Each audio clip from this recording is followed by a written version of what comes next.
নবীর কষ্ট কত বেশি ছিল। এভাবে শুয়ে আছে হেলান দিয়ে কাবার সাথে। আনাস আসছে, ইয়া রাসূলুল্লাহ কি হয়েছে আপনার? আপনার মনে এত কষ্ট কেন? আপনার চোখের কোঠায় পানি কেন ইয়া রাসূলুল্লাহ, ইয়া হাবিবাল্লাহ?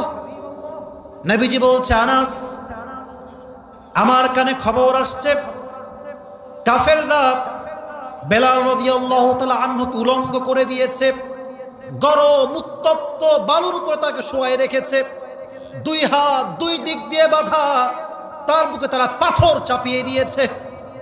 আমার কাছে খবর আসছে আরেকজন সাহাবী যার দুই পা দুই ঘোড়ায় বেঁধে দিয়েছে, এই পাশে এক ঘোড়া এই পাশে আর এক ঘোড়া, আম্মার ইবনে ইয়াসির রাদিয়াল্লাহু তাআলা আনহু, এক পা এক ঘোড়ায় আর এক পা আর এক ঘোড়া।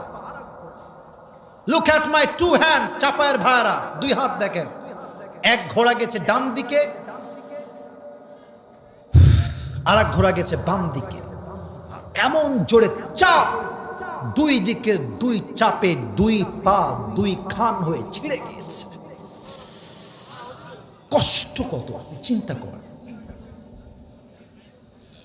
হে আনাস, আমার কানে খবর এসেছে সুমাইয়া রাদিয়াল্লাহু তাআলা আনহাকে তারা গণধর্ষণ করেছে। এতটুকুই শেষ নয়, তার লজ্জাস্থানে তীর নিক্ষেপ করে তাকে জায়গায় শহীদ করেছে।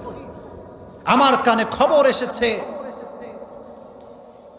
খাব্বাবকে তারা লোহার আঙ্গার দিয়ে এমন ছেকা দিয়েছে তার দেহের চামড়াগুলো পুরে ভস্ম হয়ে গিয়েছে।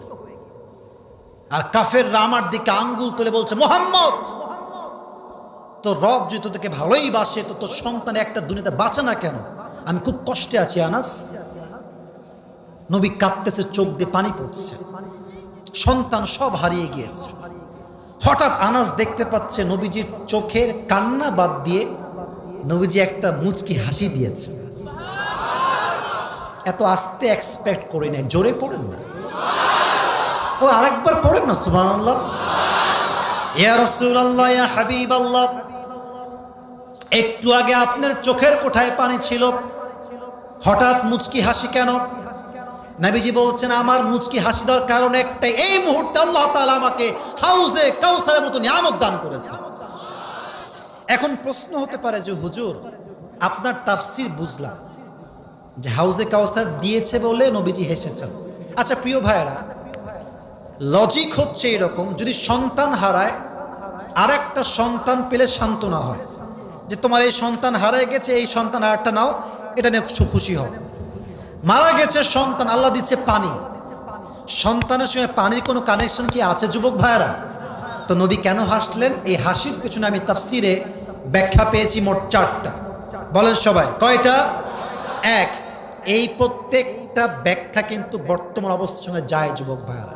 প্রথম হাসির কারণ, ইয়া রাসূলুল্লাহ, ইয়া হাবিবাল্লাহ, আপনার 4জন সন্তান আমি আল্লাহ দিয়েছি, তো কি হয়েছে?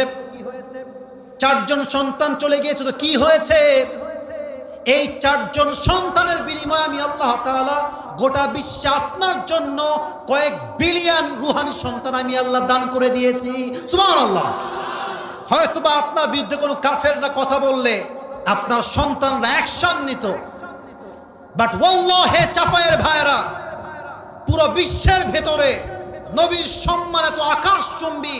আমার নবী যদি কেউ গালি দেয়, আমরা জীবন দিয়ে হলো নবীর সম্মান রক্ষা করে ছাড়াবো।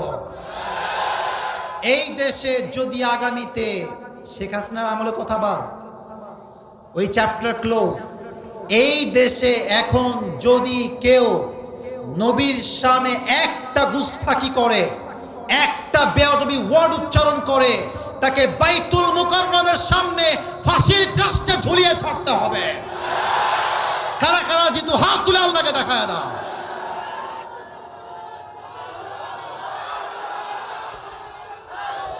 ইয়া রাসূলুল্লাহ, ইয়া হাবিবাল্লাহ, আপনার 4জন সন্তান আমি আল্লাহ নিয়েছি, তো কি হয়েছে? আমি আল্লাহ গোটা বিশ্বে আপনার জন্য এই মুহূর্তে 2024 সাল 2 বিলিয়ন মুসলিম পুরো বিশ্ব অবস্থান করতেছে। সুবহানাল্লাহ নাই? আপনি হতাশ হবেন না। 1 নম্বর কারণ, 4জন সন্তান নিয়েছি, কোটি কোটি সন্তান রুহানি আপনাকে দান করেছে। 1।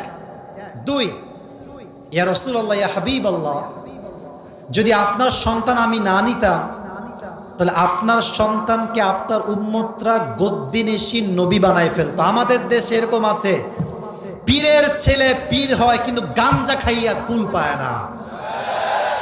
হ্যাঁ, কথা কর না কেন রে ভাই? কিরকম পীর নাই? দেখেন, আমার কথা হচ্ছে কোনো পীরের বিরুদ্ধে আমরা নই, কোনো মাজার জিয়ারতের বিরুদ্ধে আমরা নই। তবে আমাদের কথা একটা, মাজারের সামনে যদি সেজদার আখড়া করা হয়, ওই মাজারকে ভেঙে আমরা গুড়িয়ে দিব যুবক ভাই। শিরকের কোনো কাজ আমার এই মাটিতে হবে না যুবক ভাইরা। মাজারে কোনো বাপকে চাওয়া যাবে না যুবক ভাইরা। চাওয়ার মালিক, দেওয়ার মালিক একজন, তিনি কে?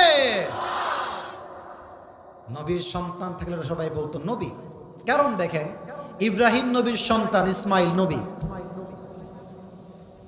দাউদ নবীর সন্তান সুলাইমান নবী, আদম আলাইহিস সালাতু ওয়াস সালামের সন্তান শীশ নবী।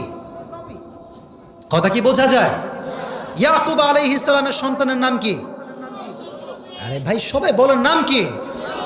ইউসুফ আলাইহিস সালাম নবী। তো এই দেশে যদি মানুষ পীরের ছেলেকে পীর মানতে পারে, তো নবীর ছেলেকে তো মানুষ নবী অটোমেটিক বানায় ফেলবে যুবক ভাইরা, ঠিক কিনা বলেন? যাতে করে এই ভ্রান্তি সৃষ্টি না হয়, এই জন্য আমি আল্লাহ তাআলা আপনার সন্তানদেরকে উঠিয়ে নিয়েছি। তবে আমাদের দেশে হক্কানি পীরও কিন্তু যুবক ভাইরা আছে, আছে না? আছে না? আছে না? সাইদি সাহেব নিজেই বলতেন, আমি শর্ষিনাথ ছাত্র, ওখানে তিনি পড়াশোনা করেছেন। আমাদের কথা একটা, যদি কোনো পীর আমাদেরকে এই কথা বোঝায় যে কবরে যাওয়ার পরে কিয়ামতের দিন আমার দাদারা, বাবারা, পীররা জাহাজ নিয়ে নামবে আর তোমাদেরকে জান্নাতে নিয়ে যাবে, এটা আমরা কষ্টির কালো বিশ্বাস করতে পারি না যুবক ভাইরা। অতএব নবী আপনার সন্তান নিয়েছি, একটা উদ্দেশ্য আছে, কিন্তু আপনার সন্তানকে নবী না বানায় ফেলে। 3, কাফেরা নবীকে পাগল বলতো। আচ্ছা বলুন তো, নবীর মতো চরিত্রবান যুবক, চরিত্রবান মানুষ, বুদ্ধিজীবী মানুষ আর কেউ কি হতে পারে? আমার দেশে যত বুদ্ধিজীবী আছে দেখবেন একটারও চুল নাই। একটা আছে মুরগি চোর শাহরিয়ার কবি। এত আস্তে ঠিক কেন? জোরে বলে। কে আছে না? খুব বলতো, আওয়ামী লীগ থাকা অবস্থায় খুব কথা, পটু পটু কথা। এখন যেখানে বক্তব্য দেব জুতা পিটায় সাইজ করে দেওয়া হয়।